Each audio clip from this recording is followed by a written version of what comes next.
दोस्तों कैसे हैं आप सब। आशा करते हैं अच्छे होंगे और मन लगाकर पढ़ाई कर रहे होंगे। आज की वीडियो भक्ति काल से बनने वाले क्वेश्चनों पर आधारित है। मोस्ट इम्पोर्टेंट पॉइंट्स लिए हैं जहाँ परीक्षा में अक्सर पूछे जाते हैं। तो वीडियो पसंद आए तो लाइक सब्सक्राइब करना जरूर। वीडियो की शुरुआत करते हैं।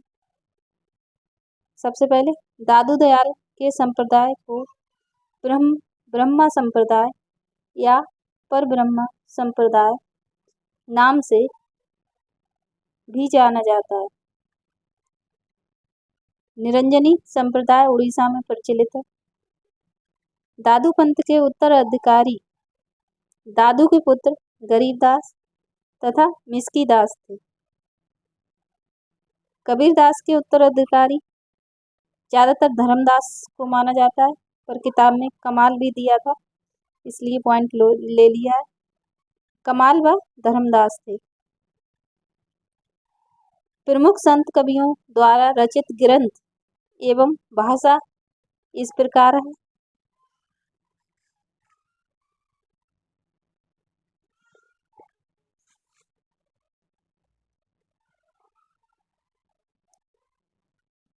संत कवि पुस्तक एवं भाषा हरदास निरंजनी अष्टपदी जोग ग्रंथ इनका है। यहाँ पे भक्ति काल के जितने भी कवि हैं उनकी रचनाएं ली, ये भी परीक्षा की दृष्टि से महत्वपूर्ण होने वाली।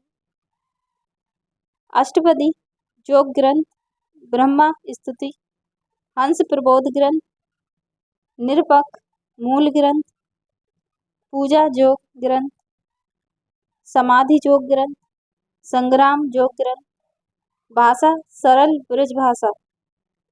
यहाँ पे सींगा की रचनाएं हैं। सींगा जी का दृढ़ उपदेश, सींगा जी का आत्मबोध, सींगा जी का दोष बोध। ये तो आसान है क्योंकि सींगा के नाम पर ही हर रचना है इनकी। सींगा जी का नर्द, सींगा जी का सर्द, सींगा जी की वाणी, सींगा जी की वाणी वली, सींगा जी का सातवार, सींगा जी का 15 तिथि, सींगा जी की 12 मासी, सींगा जी के भजन। भाषा इनकी निमाड़ी थी। दादू दयाल की रचनाएं हैं। हरडे वाणी, अंगवधु, ये पूछी जाती है। काया बोली इनकी रचनाओं की भाषा है। भाषा राजस्थानी खड़ी बोली मिश्रित ब्रज भाषा। ये पॉइंट नोट कर लेना। मलुक दास की रचनाएं हैं। रत्न खान, ज्ञान बोध पूछी जाती है। ज्ञान परोक्ष अवधी भाषा में है। भक्त वत्सा बलि, भक्त विवेक, 12 खड़ी, राम अवतार, लीला ब्रज लीला, ध्रुव चरित, सुख सागर, शब्द भाषा इनकी ब्रज भाषा है। बाबा लाल की रचनाएं 2 ही हैं, असरारे मार्फत और नादी रूनिकात। नादी रूनिकात। सुंदरदास की रचनाएं हैं। ज्ञान समुद्र, सुंदर विलास, इनकी भाषा परिष्कृत ब्रज भाषा थी। रज्जब की एक ही रचना मिलती है, सबंगी। गुरु अर्जुन देव सिंह की रचनाएं हैं।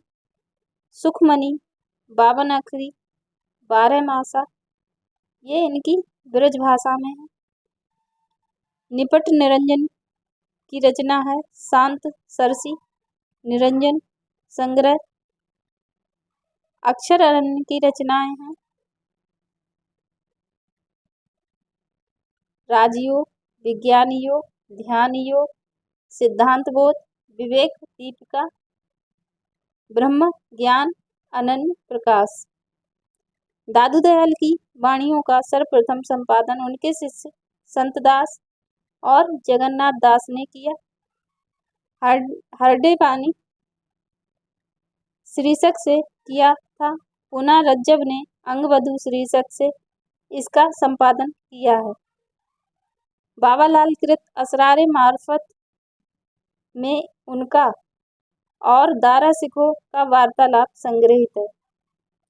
बाबा लाल के विचारों का संग्रह नदरुन निकात नदरुन निकात पुस्तक में मिलता है। हिंदी के अन्य प्रमुख संत कवि।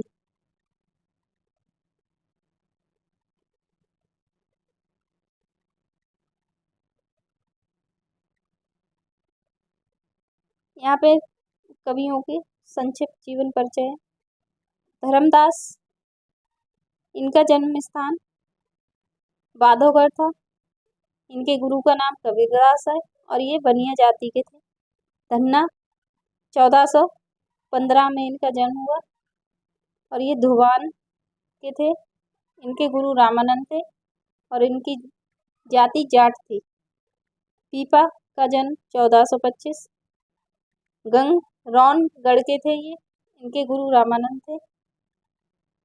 सेन बांधवगढ़ के हैं। इनके गुरु रामानंद और ये नाई जाति के थे। शेख फरीद कोठीपाल के थे और इनकी जाति मुस्लिम थी, यानी कि मुसलमान थे। बीरभान का जन्म 1543 में हुआ था। इनके गुरु का नाम उदयदास था। बाबरी साहिबा का जन्म 1542 में हुआ था। इनकी मृत्यु 1605 में। इनके गुरु मायानंद थे। रज्जब का जन्म 1567 में हुआ था और 1689 में इनकी मृत्यु हुई थी। इनका जन्म स्थान राजस्थान है। इनके गुरु का नाम दादू दयाल है और ये मुसलमान थे। सदना, इनकी जाति कसाई थी। निपट निरंजन 1531 दौलताबाद में इनका जन्म हुआ था और ये गौड़ ब्राह्मण थे। अक्षरानंद, इनका स्थान दतिया है और ये कायस्थ परिवार से थे। भीषण, जितनी भी जानकारी इनके बारे में पुस्तक में मिलती है वो सारी जानकारी हमने ली। संत कवियों में बाबरी साहिबा महिला संत साधिका थी। अक्षरानंद प्रसिद्ध छत्रसाल के गुरु थे।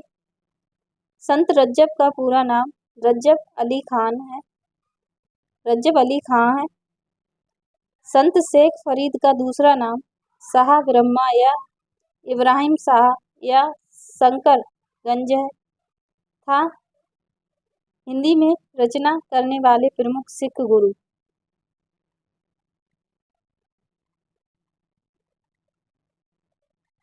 सबसे पहले गुरु अंगद, इनका जन्म 1504 में हुआ था। इनकी मृत्यु 1552 में हुई थी।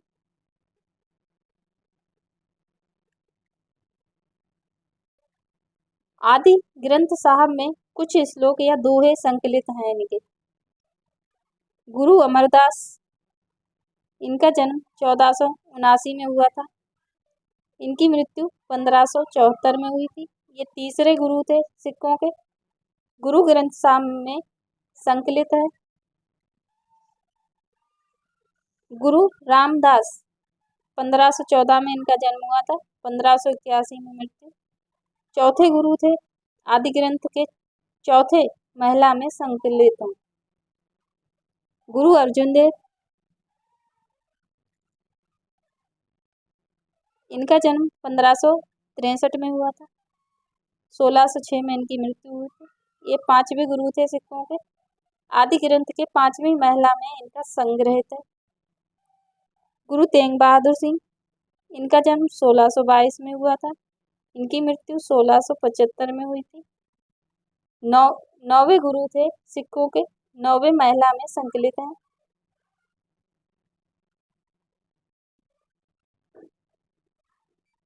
गुरु गोविंद सिंह,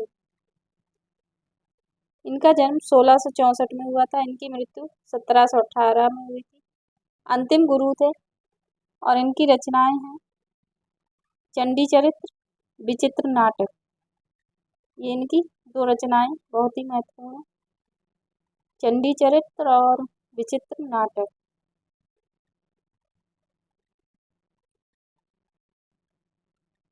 संत कवियों की महत्वपूर्ण काव्य पंक्ति, यहाँ पे एक ही पंक्ति ली है हमने कबीरदास की।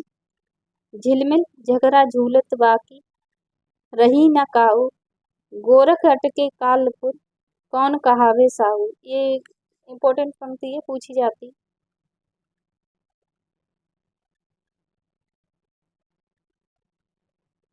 संत कवियों ने नारी के कामिनी रूप की आलोचना की है।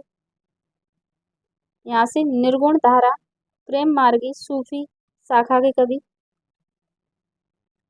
भारत में सूफी धर्म का प्रचार प्रसार 12वीं शताब्दी में ख्वाजा मोइनुद्दीन चिश्ती ने किया था। सूफी धर्म की संक्षिप्त रूपरेखा निम्न प्रकार है। इस्लाम धर्म की 2 शाखाएं हैं, सरा बेसरा। सरा का मतलब है सनातनी, बेसरा का मतलब है सूफी।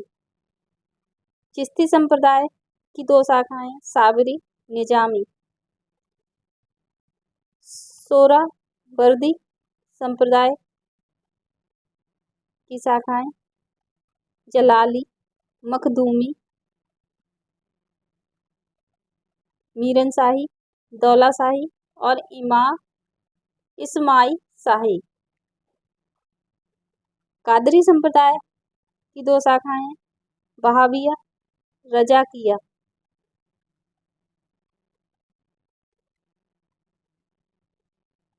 नक्शबंदी संप्रदाय, यहाँ से प्रमुख सूफी संप्रदाय की संक्षिप्त रूपरेखा। आदि प्रवर्तक, भारत में प्रवर्तक, समय।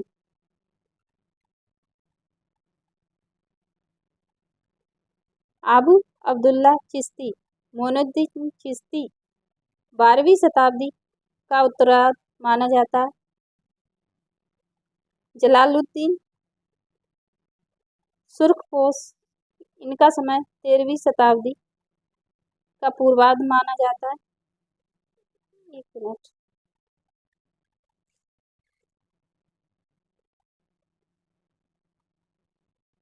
किसका? सोहरावर्दी संप्रदाय का भारत में प्रवर्तन जलालुद्दीन सुर्खपोश ने किया था 13वीं शताब्दी का पूर्वार्ध में। कादरी संप्रदाय अब्दुल कादिर जिलानी का था। भारत में प्रवर्तक थे इसके बंदगी मोहम्मद गौस। 15वीं शताब्दी का उत्तरार्ध इसका समय है। नक्शबंदी संप्रदाय वहाँ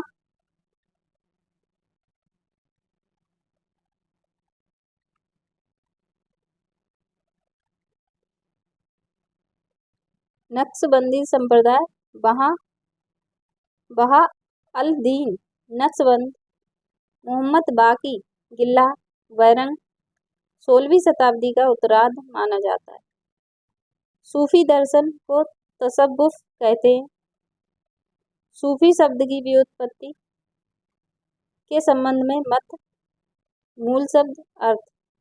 सूफ का अर्थ होता है ऊन, सफ का अर्थ होता है पंक्ति, सूफा का अर्थ होता है चबूतरा, सोफिया का अर्थ होता है विद्या, सफा का अर्थ होता है पवित्र निर्मल।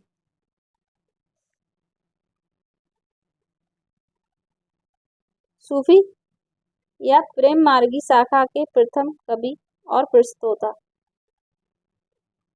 रचना वर्ष, रचनाकार व कवि। गणपति चंद्र गुप्त ने हंसावली 1370 अशायत की रचना को प्रथम रचना माना है। राम कुमार वर्मा ने चंदायन को माना है। इसका समय 1379 मुल्ला दाऊद की रचना है। हजारी प्रसाद द्विवेदी ने सत्यवती कथा को माना है, जो 1501 में ईश्वर दास की रचना है। आचार्य रामचंद्र शुक्ल ने मृगावती को माना है। इसका समय 1501 कुतवन की रचना है। अशायत कृत हंसावली का रचना स्त्रोत विक्रम बैताल की कथा है। इसमें पाटड़ की राजकुमारी हंसावली की कहानी है।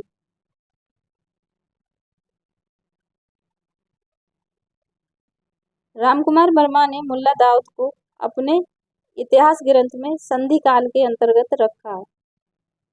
डॉक्टर माता प्रसाद गुप्त ने चंदान को लोर कहा या लोर कथा नाम से अभिहित किया है। सहस्त्रवीं शती के मध्य संख्या की दृष्टि से सर्वाधिक प्रेमाख्यानकों की रचना जान कवि ने की थी, जिनका रचना काल 1612 से 1664 ईस्वी माना जाता है। जान कवि ने 78 ग्रंथों की रचना की, जिनमें 29 प्रेमाख्यानक हैं।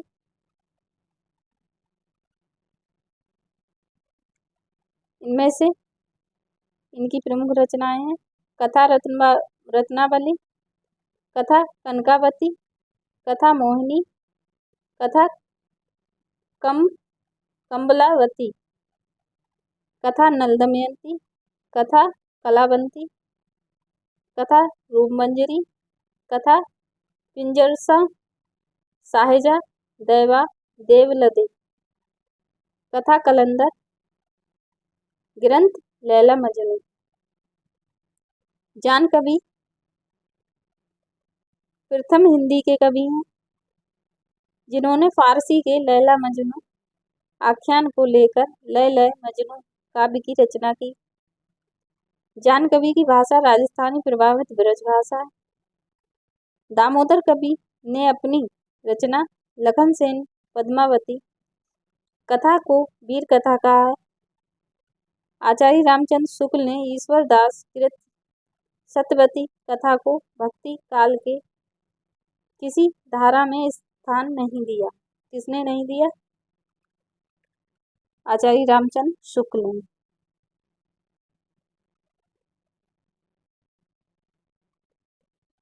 मिर्गावती के रचयिता कुतुबन चिश्ती वंश के शेख बुरहान के शिष्य थे और जौनपुर के बादशाह हुसैन के आश्रित कवि थे।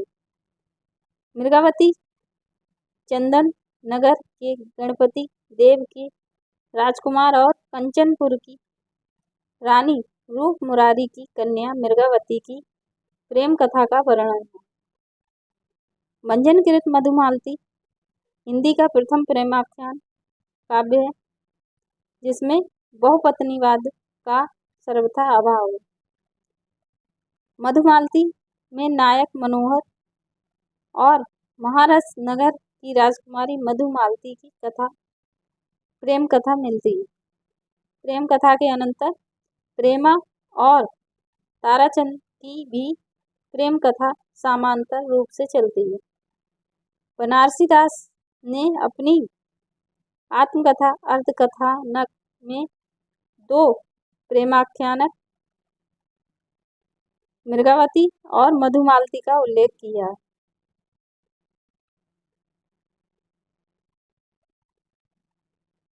तब घर में बैठ रहे नाही हाट बाजार, मधुमालती मिर्गावती पोथी दो उपचार।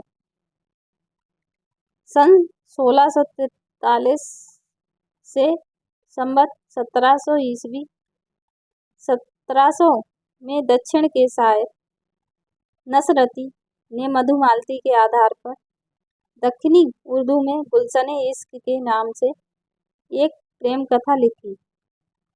जायसी कृत पद्मावत में कुल 57 खंड है। इनका प्रिय अलंकार उत्प्रेक्षा है, ये पॉइंट नोट कर लेना। मलिक मोहम्मद जायसी ने अपने पूर्व लिखे गए 4 प्रेमाख्यानकों का उल्लेख किया है। जायसी प्रसिद्ध सूफी फकीर शेख मोहिउद्दीन के शिष्य थे और शेर शाह के समकालीन थे तथा अमेठी के निकट जायस में रहते थे।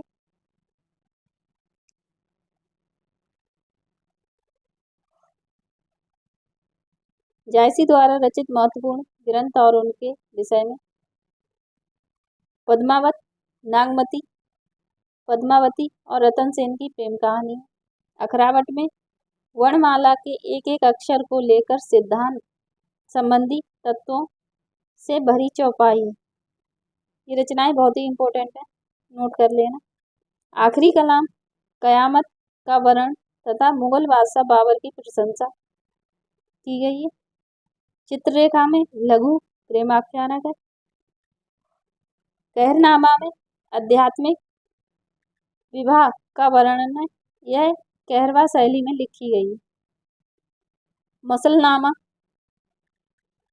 ईश्वर की भक्ति के प्रति प्रेम निवेदन है। कान्हावत आचार्य रामचंद्र शुक्ल ने जायसी के द्वारा रचित 3 ग्रंथों पद्मावत, अखरावत तथा आखिरी कलाम का उल्लेख किया है। आचार्य शुक्ल के अनुसार पद्मावत की कथा का पूर्वार्ध कल्पित और उत्तरार्ध ऐतिहासिक है। ये पॉइंट भी नोट कर लेना। आचार्य रामचंद्र शुक्ल ने लिखा है कि कबीर ने केवल भिन्न प्रतीत होती हुई परोक्ष सत्ता की एकता का अभाव दिया था। प्रत्यक्ष जीवन की एकता का सादृश्य सामने रखने की आवश्यकता बनी रही थी। यह जायसी द्वारा पूरी हुई है। पद्मावत में प्रयुक्त प्रतीकार्थ निम्न है।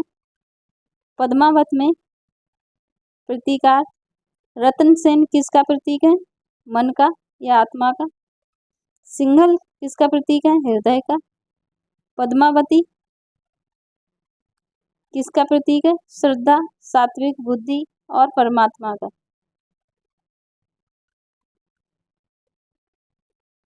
सुआ या हीरामन तोता किसका प्रतीक है? गुरु का। नागमती किसका प्रतीक है? दुनिया, धंधा या सांसारिक बुद्धि का। राघव चेतन किसका प्रतीक है? शैतान का। अलाउद्दीन किसका प्रतीक है? माया का। विजय देवनारायण शाही ने पद्मावत को हिंदी में अपने ढंग की अकेली ट्रेजी कृति कहा है। पद्मावत का नागमती वियोग खंड हिंदी साहित्य की अनुपम निधि है।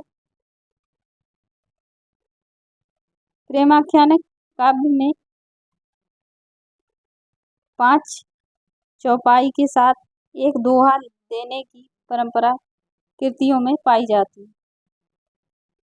मृगावती, मधुमालती, इंद्रावती, सत्यवती, कथा चंदायन, आलमकृत, माधवानल, कामकंदला। प्रेमाख्यानक काव्यों में 7 चौपाई के बाद एक दोहा देने की परंपरा कृतियों में पाई जाती है। पद्मावत और चित्रवली।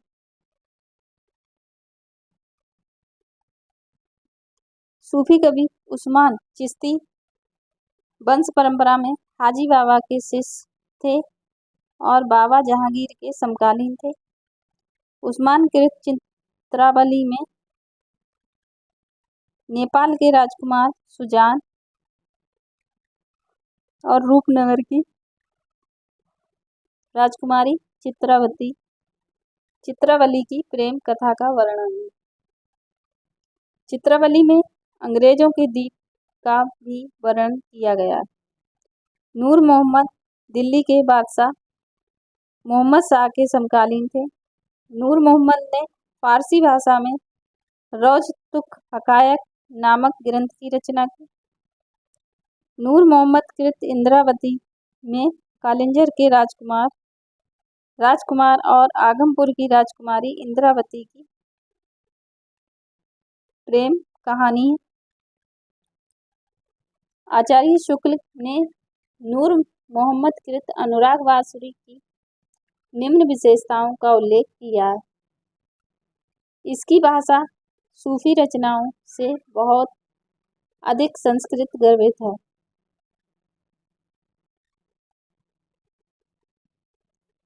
हिंदी भाषा के प्रति मुसलमानों का भाव शरीर, जीवात्मा और मनोवृत्तियों को लेकर पूरा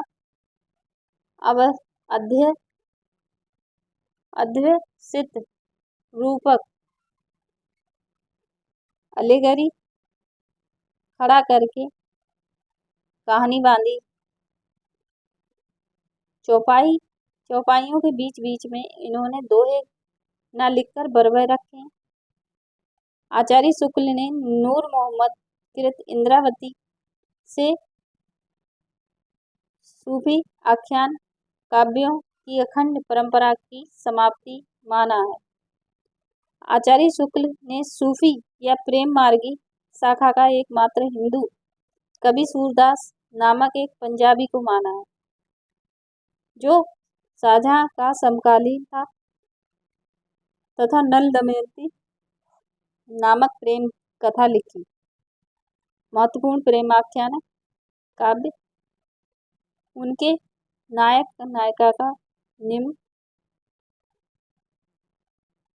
प्रकार दिखाया गया।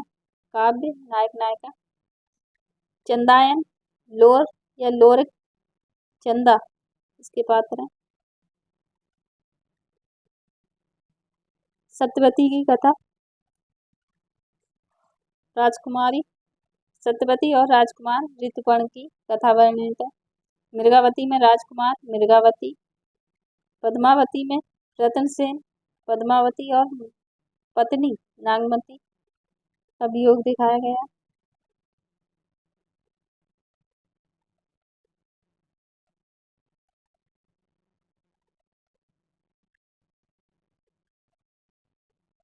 मधुमालती मधुमालती मनोहर और प्रेमा ताराचंद की कहानी है। माधवानल कामगंधला में कामगंधला माधव की कहानी है।